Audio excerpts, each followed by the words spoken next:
आज हम प्रश्नावली 1.1 के सवालों को हल करेंगे। तो पहला सवाल हमारा है, निम्नलिखित संख्याओं के अभाज्य गुणनखंड ज्ञात कीजिए। तो कोई भी भाज्य संख्या है उसका अभाज्य गुणनखंड कैसे ज्ञात करेंगे, इसको हम आप लोगों को इस सवाल में बताएंगे। तो आइए, हमारी पहली संख्या है 140। तो 140 का अभाज्य गुणनखंड जब करेंगे तो यहाँ पर हम सबसे पहले सबसे छोटी अभाज्य संख्या 2 है, 2 से देखेंगे। तो यहाँ पर यदि इकाई का अंक 0 है, 2 है, 4 है, 6 है, 8 है, तब वो 2 से कटेगी। तब यहाँ देख रहे हैं हम, अब इकाई के अंक 0 है तो 2 से काटेंगे। तो यहाँ 2 सत्ते 14 हो गया, ये 2 0 हो गया। अब यहाँ देख रहे हैं अब भी 0 है तो फिर 2 से काट देंगे। 2 तिहाई 6, 2 पचे 10। अब यहाँ 35 आ गया। 35 देख रहे हैं कि अगर अंकों का योग 3 से कटता है, 5 3 8, तो 8 3 के पहाड़ में नहीं आएगा, इसलिए यह 3 से नहीं कटेगा। अब हम 5 से इसको काटेंगे तो 5 एकम 5, 5 सत्ते 35 ये हो गया। अब यहाँ 7 बचा तो इसको हम 7 से काट देंगे, 7 1 के 7। तो फैक्टराइजेशन तब तक करते हैं अभाज्य गुणनखंड जब तक कि नीचे 1 नहीं आ जाता है। अब यहाँ देख रहे हैं 1 आ गया। अब हमारा ये अभाज्य गुणनखंड हो गया। तब यहाँ लिख देंगे 140 बराबर 2 गुणे 2 गुणे 5 गुणे 7।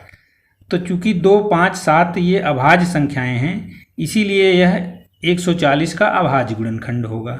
तो इसको हम लिख सकते हैं 2 की घात 2 गुणे 5 गुणे 7। तो यही हमारा आंसर होगा। तो 140 का अभाज्य गुणनखंड यही होगा। तो अंकगणित की जो मूल प्रमेय है वो बताती है कि किसी भी संख्या का अभाज्य गुणनखंड यूनिक होता है। अब हम दूसरा सवाल देखते हैं, 156। अब यहाँ पर 156 को भी हम अभाज्य गुणनखंड करेंगे। यहाँ ये 156 हमारा है। अब यहाँ देख रहे हैं इकाई के अंक पर 6 है तो यह भी 2 से कटेगा। 2 सत्ते 14, 1 15, 2 अठे 16 हो गया। यहाँ पर इकाई के अंक 8 है तो 2 से कटेगा। 2 तिहाई 6, 1 7 और 2 9 18। अब यहाँ ये हमारा 39 आ गया। 39 को देख रहे हैं 3 से कट रहा है, क्योंकि 9 3 12, तो अंकों का योग ये 3 से कटता है तो संख्या 3 से कटती है। तो यहाँ इसको 3 से काटेंगे। 3 एकम 3, 3 तिहाई 9। अब ये 13 संख्या आ गई। 13 अभाज्य संख्या है, तो जब अभाज्य संख्या आ जाए तो उसको उसी से काट देते हैं। यहाँ 13 एकम 13 हो गया। अब हमारा जो 156 संख्या है इसका अभाज्य गुणनखंड हो गया 2 गुणे 2 गुणे 3 गुणे 13। तो 2 गुणे 2 गुणे 3 गुणे 13। तो 2 गुणे 2 को हम लिख देंगे 2 की घात 2 और गुणे 3 गुणे 13। तो इस तरीके से 156 का अभाज्य गुणनखंड हमारा ज्ञात हो गया। तो साथियों, अभाज्य गुणनखंड ज्ञात करने के लिए हम सबसे पहले सबसे छोटी अभाज्य संख्या से काटते हैं। यदि उससे नहीं कटती है तब आगे उससे छोटी संख्या 3 से काटेंगे। ये 3 से भी नहीं कटती है तो उसके आगे चलेंगे 5 से। 5 से नहीं कटेगा तो 7 से काटते हैं। तो इस तरीके से हम अभाज्य संख्या से अभाज्य गुणनखंड करते हैं। अब आइए हम अगला सवाल देखते हैं। अगला सवाल हमारा है 3825। तो 3825 का अब हम अभाज्य गुणनखंड करेंगे। यहाँ देख रहे हैं इकाई के स्थान पर 5 है तो यह 2 से तो कटेगा नहीं। 3 से विभाजित होने के लिए देखते हैं। 8 5 2 7, 8 15, 15 3 18। तो अंकों का योग 18 आ रहा है, इसलिए यह 3 से कटेगा। तो 3 से हम काटेंगे। 3 एकम 3, 3 दूनी 6, 2 8, 3 सत्ते 21, 3 पचे 15। अब फिर देख लेते हैं। 7 5 12 2 14, 1 15। तो 15 आ रहा है, 15 3 से कटेगा, तो इसलिए फिर 3 से काटेंगे इसको। 3 चौक 12, फिर 3 दूनी 6, 1 7 होगा, 3 पचे 15। अब फिर देख लेंगे 5 2 7 4 11। अब यह 11 3 से नहीं कटेगा, इसलिए यह संख्या 3 से नहीं कटेगी। इकाई के स्थान पर 5 है तो 5 से काटेंगे हम। अब यहाँ इसको 5 से जब काटेंगे तो हमारा आएगा 5 अठे 40, 5 पचे 25। अब ये आ गया 85। फिर यहाँ पर इसको हम 5 से काटेंगे 5 एक्के 5, 3 8, 5 सते 35। अब यहाँ ये 17 हमारी अभाज्य संख्या है, तो जब अभाज्य संख्या है तो ये 17 यहाँ लिख लेंगे, इसको लिख लेंगे 1। तो अब हमारा जो संख्या है 3825, तो 3825 जो आई है संख्या, इसका अभाज्य गुणनखंड हो गया 3 × 3 × 5 × 5 × 17। अब चूँकि अंकगणित की मूल प्रमेय हमारी बताती है कि प्रत्येक संख्या का अभाज्य गुणनखंड यूनिक होता है, तो हम इसको 3 की घात 2 लिख देंगे गुणे 5 की घात 2 गुणे 17। तो यही हमारा दी गई संख्या 3825 का अभाज्य गुणनखंड हो गया। अब हमारी अगली संख्या है 5005। तो 5005 को भी हम यहाँ लिख लेंगे 5005। अब यहाँ इसको देख रहे हैं इकाई के स्थान पर 5 है, तो इसलिए यह 2 से नहीं कटेगा, 3 से भी नहीं कटेगा, तो 5 से काटेंगे। 5 से जब काटेंगे हम तो 5 एकम 5, 0 0, 5 एकम 5 हो गया। अब यहाँ पर देख रहे हैं ये 1001 हो गया हमारा, तो 1001 हो गया, तो यह 5 से कटेगा नहीं, तो 5 से जब नहीं कटेगा तो अब ये हमारा 5005 5 से भाग दिए तो 1001 आया। अब यह 2 से नहीं कटेगा, 3 से नहीं कटेगा, 5 से भी नहीं कटेगा, अब आगे 7 से ये कटेगा, तो 7 से इसको विभाजित करेंगे। 7 एक्के 7, 3 10, 30 हुआ, 7 चौक 28, 2 30, 7 त्रिक 21। अब यहाँ आया 143, 143 7 से आगे नहीं कटेगा, तो अब अगली हमारी अभाज्य संख्या 11 आएगी, तो ये 11 से कटेगा। 11 एक्के 11, 3 14, 11 3 33। 13 खुद अभाज्य संख्या है, इसलिए इसको 13 से काट देंगे, तो 13 एक्के 13 हो गया। अब हमारी जो संख्या है 5005, इसका अभाज्य गुणनखंड हो गया 5 × 7 × 11 × 13। तो इस तरीके से हम कोई भी संख्या दी रहे उसका अभाज्य गुणनखंड कर सकते हैं। अब हमारा अगला सवाल है, निम्नलिखित युग्मों के एलसीएम और एचसीएफ ज्ञात करो तथा दिखाइए कि दोनों संख्याओं का गुणनफल एलसीएम इंटू एचसीएफ के बराबर होता है। तो एलसीएम और एचसीएफ का गुणनफल दोनों संख्याओं के गुणनफल के बराबर होता है। तो आइए हम देखते हैं, हमारा पहला सवाल है 26 और 91 का एलसीएम और एचसीएफ ज्ञात करना है। तो हम 26 और 91 का अभाज्य गुणनखंड करेंगे। तो आइए हम सबसे पहले 26 का करते हैं। 26 का अभाज्य गुणनखंड ऐसे करेंगे, यहाँ इकाई के स्थान पर 2 है, 6 है, तो 2 से काटेंगे, 2 एकम 2, 2 तिहाई 6। अब यहाँ 13 अभाज्य संख्या आ गई, तो इसको 13 से ही काटेंगे, 13 एकम 13। अब 26 का अभाज्य गुणनखंड मालूम हो गया। अब 91 का हम अभाज्य गुणनखंड करेंगे। 91, अब ये 2 से कटेगा नहीं और 3 से भी नहीं कटेगा, 4 5 6 से भी नहीं कटेगा, तो इसको हम 7 से अब देखेंगे, 7 से ये कट जाएगा। 7 एक्के 7, 2 9, 7 त्रिक 21। अब यहाँ भी 13 अभाज्य संख्या आ गई, अब 13 से काट देंगे, 13 एकम 13। अब यहाँ हम 26 का अभाज्य गुणनखंड लिखेंगे, 26 बराबर 2 × 13 और 91 बराबर 91 का अभाज्य गुणनखंड हमारा 7 × 13 हो गया। तो अब एलसीएम निकालने के लिए देखिए, एलसीएम हम इसका कैसे लिखते हैं। एलसीएम लिखने के लिए हम इन संख्याओं का गुणा कर देंगे। जो संख्या एक बार आई है उसको एक ही बार लिखेंगे, यहाँ लिखेंगे 2 × 7 × 13। अब यहाँ 13 इसमें है, इसमें भी है, लेकिन एक ही बार इसको लिखेंगे। तो इसका जब हम गुणा करेंगे तो ये हमारा गुणनफल आएगा 7 दूनी 14, 14 × 13। अब बराबर ये आ गया हमारा, 14 में जब 13 से गुणा करेंगे तो ये आ जाएगा 182। 182 हमारा एलसीएम आ गया। अब एचसीएफ निकालने के लिए इसका एचसीएफ जब निकालेंगे तो इसमें देखेंगे कि जो संख्या दोनों में है उसी को हम लिख देंगे। तो देख रहे हैं 2 इसमें है, इसमें नहीं, 13 इसमें भी है, इसमें भी है, तो इसलिए इसका एचसीएफ 13 आ गया। तो अभाज्य गुणनखंड से एलसीएम और एचसीएफ इस तरीके से हम निकाल लेते हैं।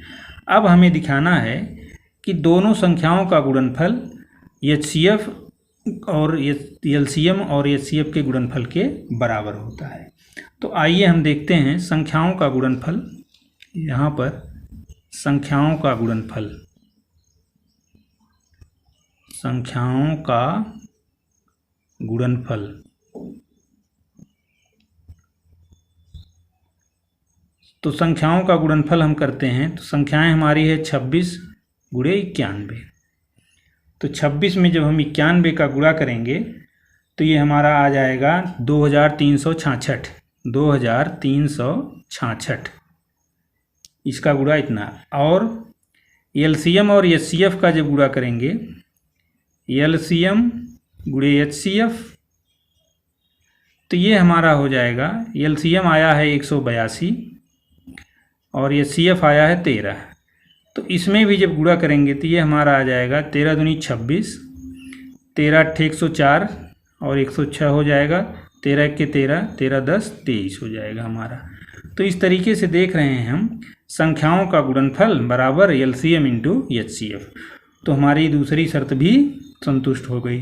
तो अब अगला सवाल हमारा है 510 और 72 का। 510 और 92 इसका हमें एलसीएम और एचसीएफ ज्ञात करना है। तो सबसे पहले हम 510 का अभाज्य गुणनखंड करेंगे।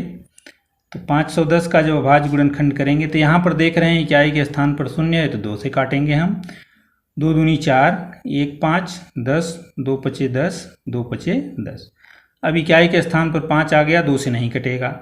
अब देखें अंकों का योग, 5 5 10 2 12, तो 12 3 से कटेगा, इसलिए अब 3 से इसको काटते हैं हम। 3 अठे 24 हो गया, 3 पचे 15 हो गया। 3 अठे 24, 3 पचे 15 हो गया।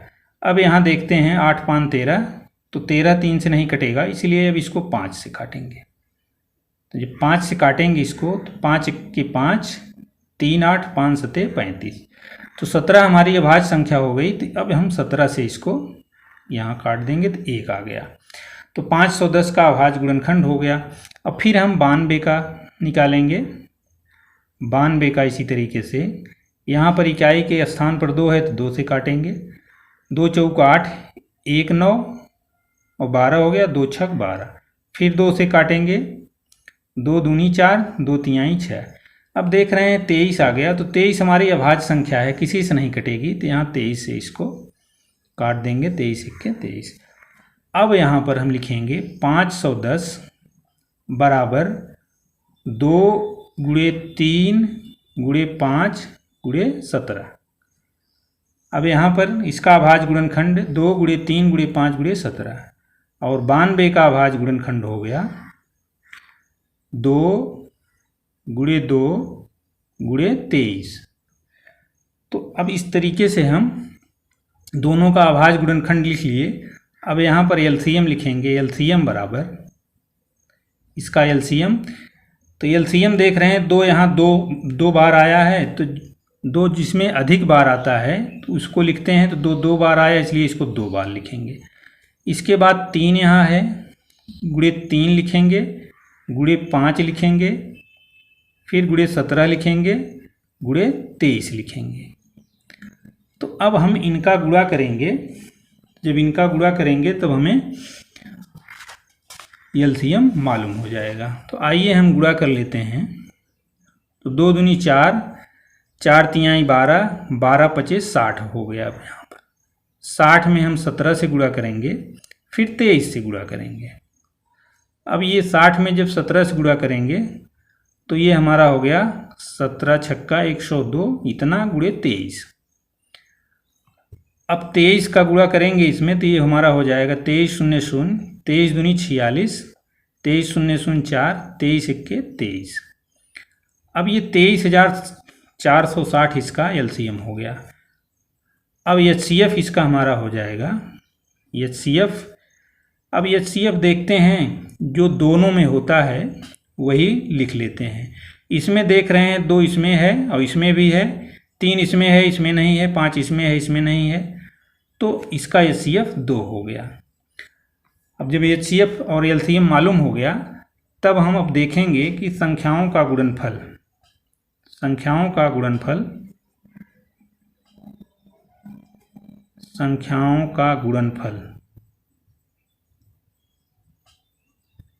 बराबर 510 में हम 92 का गुणा करेंगे। 510 में 92 का जब गुणा करेंगे तो आइए हम गुणा कर लेते हैं।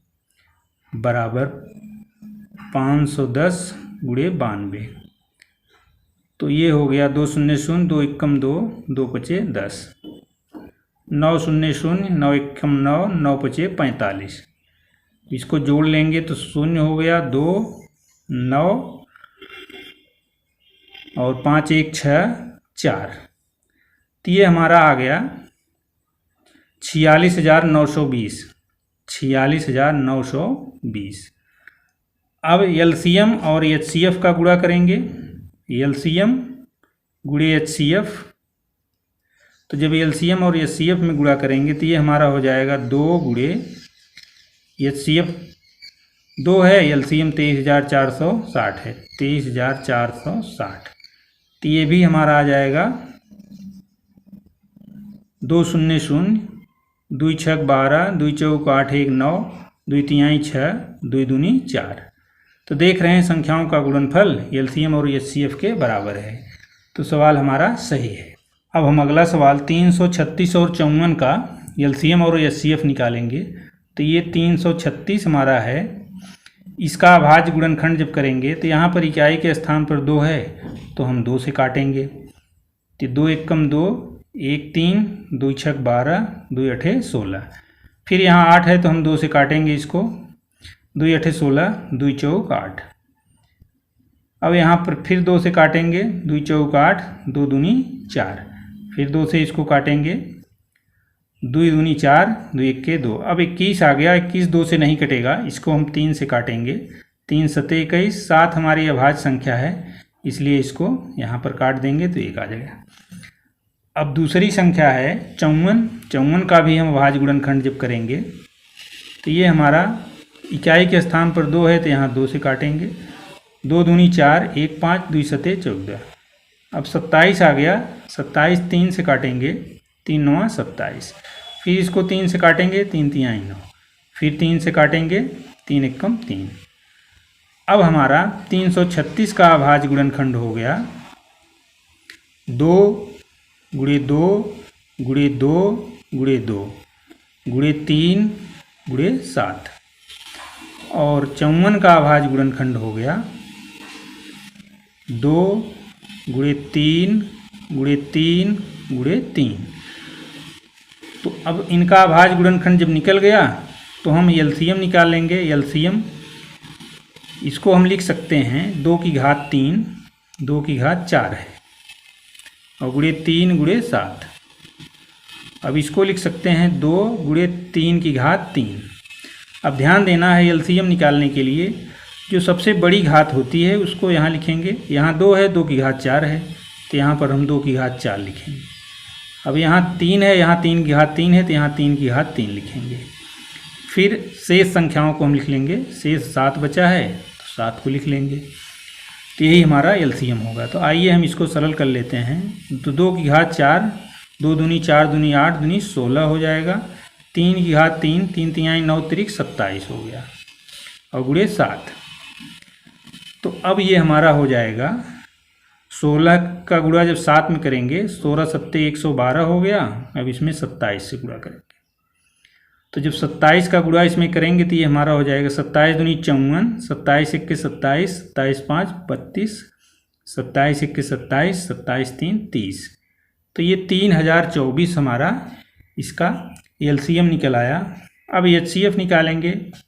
HCF इसका होगा। अब HCF निकालने का तरीका ये है कि जो संख्याएं दोनों में होती हैं उसको लिख लेते हैं। तो 2 यहाँ है, 2 यहाँ भी है, इसलिए 2 को लिखेंगे 2, और गुणे 3 यहाँ है, 3 इसमें भी है, 3 लिख लेंगे। तो 3 गुणे 2 बराबर 6। अब ध्यान देना है HCF निकालने के लिए जो संख्याएं दोनों में होती हैं तो 2 यहाँ है, 2 यहाँ है, 2 हो गया। 3 यहाँ है, 3 यहाँ। अगर 3 की घात 2 ले लेंगे तो 3 घात 2 इसमें है लेकिन उसमें नहीं है, तो कॉमन संख्याओं को ही HCF में लेते हैं। अब हम संख्याओं का गुणनफल देखते हैं। संख्याओं का गुणनफल, संख्याओं का गुणनफल आइए देखते हैं कितना होगा संख्याओं का गुणनफल। 336 गुणे 54। तो जब संख्याओं का गुणनफल देख रहे हैं 336 गुणे 54, आइए हम इसका गुणा कर लेते हैं। यहाँ पर 336 गुणे 54 कर लेते हैं। 4 छक 24 की 4 हासिल 2, 4 तिहाई 12, 2 14, 4 तिहाई 12, 1 13 हो गया। 5 छक 30, 5 तिहाई 15, 3 18 हो गया। 5 तिहाई 15, 1 16 हो गया। अब इसको जोड़ लेंगे, तो जोड़ेंगे तो हमारा आ जाएगा यहाँ पर 4 हो गया, यहाँ भी 4 हो गया, 8 3 11, 6 1 7 1 8 हो गया और 1 यहाँ, तो 18,144 आ गया। ये हमारा आ गया 18,144। तो संख्याओं का गुणनफल इतना आ गया। अब LCM इंटू HCF लिख लेंगे। LCM गुणे HCF, ये देखते हैं हमारा कितना आता है। तो यहाँ पर LCM है 3024, HCF है 6, इसका भी गुणा करेंगे हम तो 6 चौक 24 हो गया, 6 दूनी 12, 12 दूनी 14 हो जाएगा, 6 0 0 1 और 6 तिरिक 18 हो गया। तो देख रहे हैं कि LCM और HCF का गुणनफल भी 18,144 आ रहा है, संख्याओं का गुणनफल भी 18,144 आ रहा है। तो सवाल हमारा सही है। अब प्रश्न संख्या 3 है। इसमें है कि अभाज्य गुणनखंड द्वारा निम्नलिखित संख्याओं के HCF और LCM ज्ञात कीजिए। तो आइए हम इन संख्याओं का अलग अलग अभाज्य गुणनखंड करते हैं। तो ये 12 का पहले हम कर लेते हैं। तो 12 का अभाज्य गुणनखंड वैसे कर लेंगे, 12 का हो जाएगा 2 गुणे 2 गुणे 3, और 15 का हो जाएगा 3 गुणे 5, और 21 का हो जाएगा हमारा अभाज्य गुणनखंड 3 गुणे 7। तो 12 छोटी संख्याएं हैं, इनका अभाज्य गुणनखंड हम आसानी से कर लेंगे। तो 2 गुणे 2 गुणे 3, 2 दूनी 4 तिहाई 12 हो गया, 3 पचे 15, 3 सते 21। अब हमारा यहाँ पर HCF लिख लेंगे। HCF बराबर, तो HCF में देखते हैं कि जो सब में होता है उसी को लिखते हैं। यहाँ पर देख रहे हैं 3 इसमें भी है, इसमें भी है, इसमें भी है, तो और 2 इसमें है, इसमें नहीं है, 5 इसमें है, इसमें नहीं है, तो इसलिए HCF हमारा हो जाएगा 3। और LCM हम निकालने के लिए LCM लीस्ट कॉमन मल्टीपुल, लघुत्तम समापवर्त, HCF होता है हमारा हाईएस्ट कॉमन फैक्टर, महत्तम समापवर्तक। अब इसको हम जब गुणा करेंगे तो यहाँ LCM हमारा देख रहे हैं 2 2 बार आया है, तो यहाँ तो पर 2 गुणे 2 हो गया हमारा। 3 तीनों में एक बार है तो इसलिए 3 लिख देंगे। शेष संख्याओं को भी लिख देते हैं हम। अब ये हमारा हो गया 2 दूनी 4 तिहाई 12 25 60, 60 में जब 7 से गुणा करेंगे तो 6 सत्ते 42, ये 420 हो गया। तो इस तरीके से हमारा LCM और HCF दोनों संख्याओं का आ जाता है। अब अगला सवाल हमारा है 17 23 और 29 का। 17 23 और 29 का हमको LCM और HCF निकालना है। तो 17 भी अभाज्य संख्या है, इसको लिख देंगे 1 गुणे 17। 23 भी हमारी अभाज्य संख्या है, इसको भी लिख देंगे 1 गुणे 23। 29 भी हमारी अभाज्य संख्या है, ये 23 है। 29 भी हमारी अभाज्य संख्या है, इसको भी लिख देंगे 1 गुणे 29। तो अभाज्य संख्याओं का HCF 1 होता है। सभी संख्याएं यहाँ पर देख रहे हैं अभाज्य हैं, तो इनका HCF हमारा 1 हो गया। और LCM इनका लीस्ट कॉमन मल्टीपुल जिसको कहते हैं, LCM जब निकालेंगे हम तो इनका गुणा कर लेंगे 17 गुणे 23 गुणे 29। तो अब हम इनका जब आपस में गुणा करेंगे तो ये हमारा आ जाएगा 11,339। 11,339। तो इस तरीके से हम 17, 23 और 29 का एलसीएम निकाल लेंगे। अब अगली गिनती हमारी है 8, 9 और 25। इन संख्याओं का हमको, तो 8 हमारा हो जाएगा, इसका भी अभाज्य गुणनखंड करेंगे 2 गुणे 2 गुणे 2। 9 का अभाज्य गुणनखंड जब करेंगे हम तो 3 गुणे 3 गुणे 3 हो गया।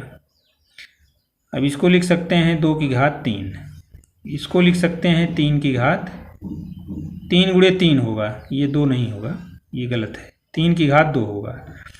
9 बराबर 3 गुणे 3 और 25 होगा हमारा, 25 को हम लिख देंगे 5 गुणे 5, तो 25 हमारा हो जाएगा 5 गुणे 5।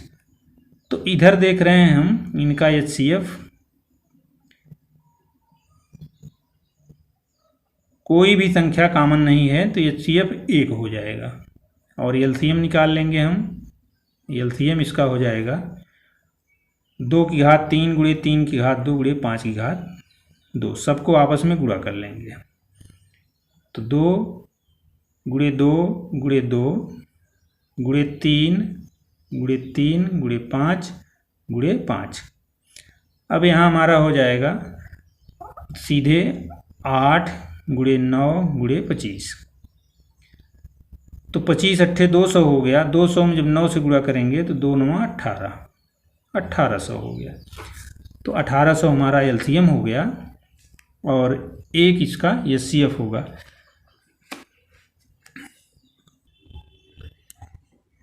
अब हमारा अगला सवाल है, यदि एचसीएफ 306 और 657 का 9 है तो इनका एलसीएम ज्ञात करना है। तो हम जानते हैं कि ये दो संख्याओं का एचसीएफ दिया गया है, तो एलसीएम निकालने के लिए हम एलसीएम गुणे एचसीएफ ये बराबर दोनों संख्याओं का गुणनफल होता है, दोनों संख्याओं का गुणनफल।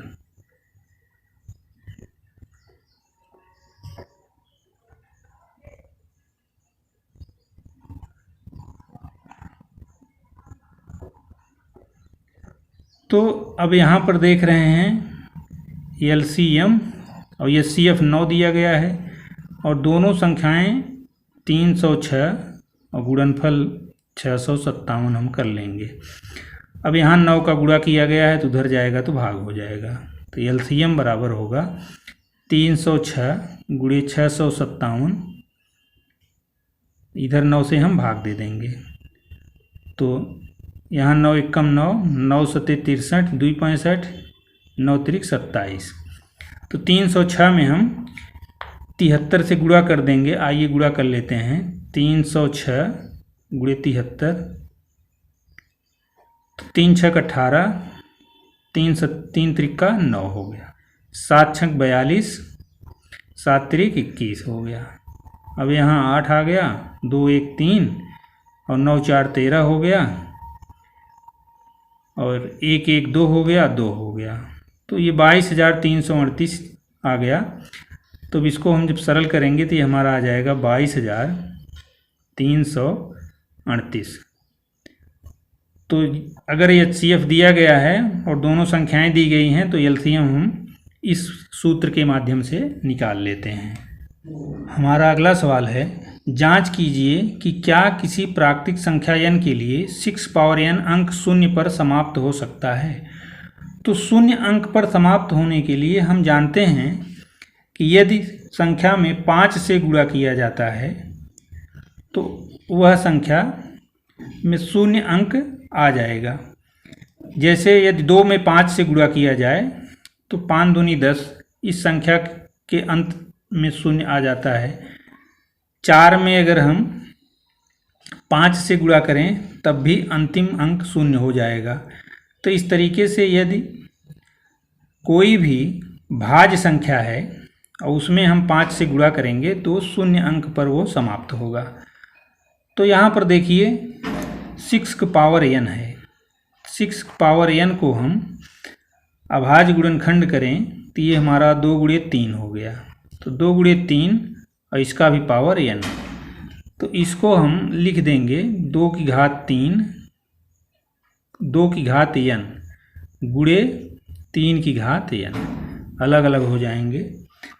तो अब यहाँ देख रहे हैं हम, चूंकि 6 पावर n का अभाज्य गुणनखंड 5 नहीं है, यहाँ पर लिख देंगे चूंकि 6 पावर n का अभाज्य गुणनखंड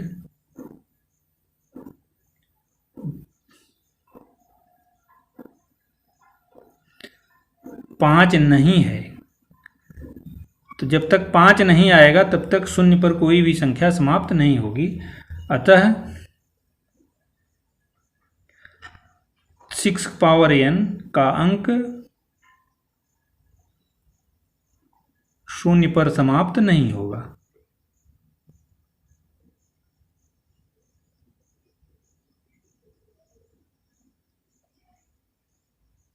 तो बस इसका यही हल होगा, बस इसमें इतना ही लिखेंगे। कोई भी संख्या है, जब उसका अभाज्य गुणनखंड 5 होगा तब वह संख्या शून्य पर समाप्त हो जाएगी। अब प्रश्न संख्या 6 हमारा है, व्याख्या कीजिए कि 7 × 11 × 13 धन 13 और 7 × 6 × 5 × 4 × 3 × 2 × 1 धन 5 अभाज्य संख्या है। तो अभाज्य संख्या के लिए हम जानते हैं कि अभाज्य संख्याओं का केवल एक ही अभाज्य गुणनखंड होता है।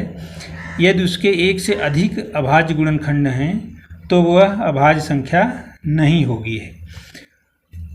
तो आइए हम देखते हैं, हमारा पहला है 7 × 11 × 13 धन 13।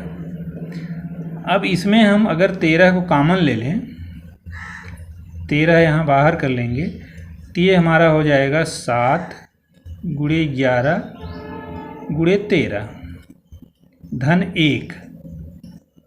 7 × 11 × 13 धन 1। अब इसको हम सरल कर लेंगे 13। अब ये 11 सते 77। अब यहाँ 13 कॉमन ले लिए थे इसलिए यह 13 नहीं बचेगा, धन 1 यहाँ पर बचेगा। तो ये हमारा 11 सते 77, 1 78 यहाँ हो गया। तो ये हो गया 13 × 78। अब चूंकि यहाँ इसके 2 गुणनखंड हो गए इसलिए यह अभाज्य संख्या नहीं होगा, इसलिए यह अभाज्य संख्या नहीं होगा। चूंकि उपरोक्त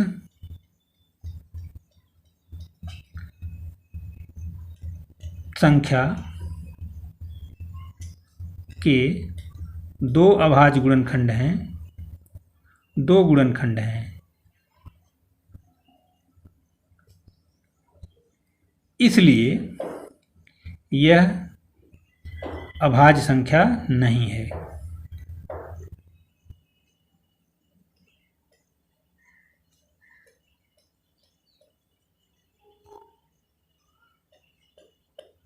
हमने बताया कि अभाज्य कोई भी अभाज्य संख्या है उसका गुणनखंड एक ही होता है। जैसे 2 का गुणनखंड 2 ही होगा, 3 का 3 ही होगा, 7 का 7 ही होगा, 11 का गुणनखंड 11 ही होगा।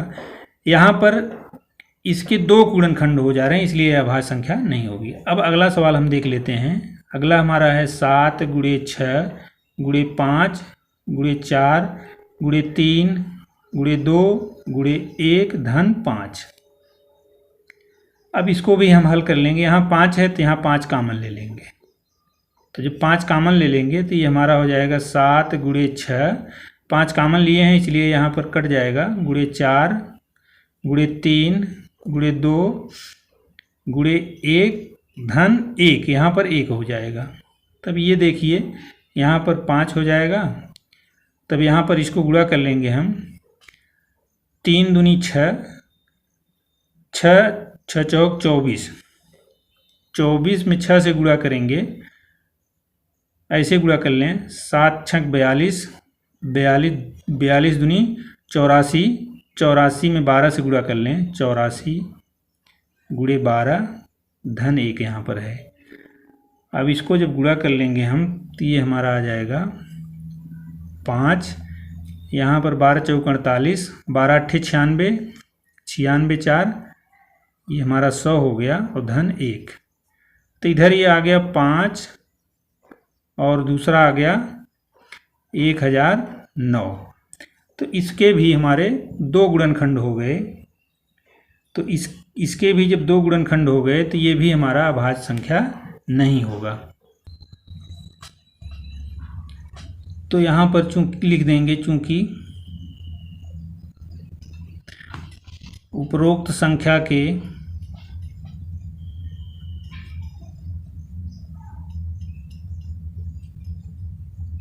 दो गुणनखंड हैं,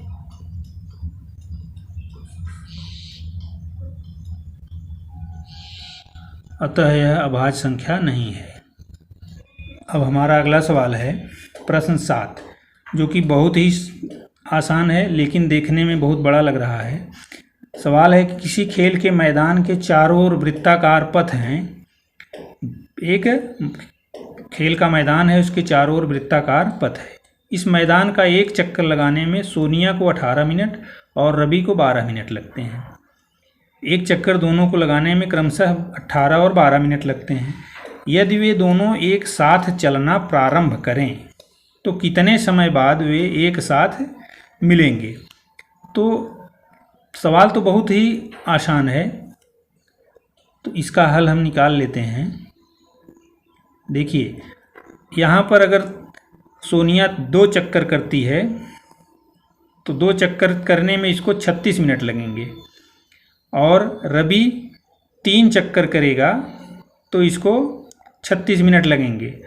तो जब ये 2 चक्कर कर चुका होगा और ये 3 चक्कर कर चुका होगा तब दोनों एक साथ होंगे।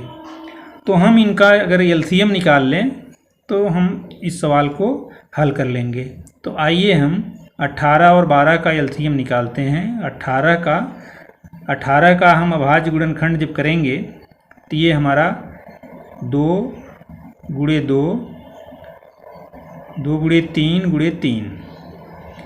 अगर ऐसे ना आवे तो हम 18 ऐसे लिख देंगे, 2 2 9 18, फिर ये 3 से इसको काटेंगे, 3 3 9, 3 1 3, ये हो गया। और 12 का लिखेंगे हम, 12 का होगा 2 गुणे 2 गुणे 3। तो उसी तरीके से 12 का भी हम लिख लेंगे। अभाज्य गुणनखंड 2 6 12, 2 3 6, 3 1 3। तो ये हो गया 2 गुणे 2 गुणे 3 इसका अभाज्य गुणनखंड। अब इनका एलसीएम हम निकाल लेंगे। एलसीएम यहाँ पर हम देख रहे हैं कि 2 की घात 2 है और यहाँ पर 3 की घात 2 है। तो एलसीएम निकालने के लिए हम इसको ऐसे भी लिख सकते हैं, 2 गुणे 3 की घात 2, और यहाँ पर हम 2 की घात 2 गुणे 3। अब हमने बताया कि एलसीएम निकालने के लिए बड़ी घात को चुनते हैं। यहाँ पर 3 की घात 1 है, यहाँ पर 3 की घात 2 है, तो हम 3 की घात 2 लिख लेंगे। और यहाँ पर 2 की घात 2 है, यहाँ पर 2 की घात 1 है, तो इसलिए यहाँ पर भी हम 2 की घात 2 बड़ी घात लिखते हैं। और एचसीएफ निकालने के लिए छोटी, जैसे इसी का अगर एचसीएफ निकालना होता तो 3 दूनी 6 हो जाता। तो ध्यान देना है, एलसीएम और एचसीएफ इस तरीके से हम निकालते हैं। तो यहाँ पर ये हो गया 3 की घात 2 9, और 2 की घात 4, 2 की घात 2 मीन्स 4। अब 9 में 4 से जब गुणा करेंगे तो 36। तो यही 36 मिनट हमारा उत्तर होगा। 36 मिनट में दोनों एक साथ मिलेंगे। तो आशा करता हूँ कि ये जो हम सवाल बताए हैं आप लोगों की समझ में आ गए होंगे। तो आज बस इतना ही, मिलते हैं अगले वीडियो में अगली प्रश्नावली के साथ। तब तक के लिए धन्यवाद।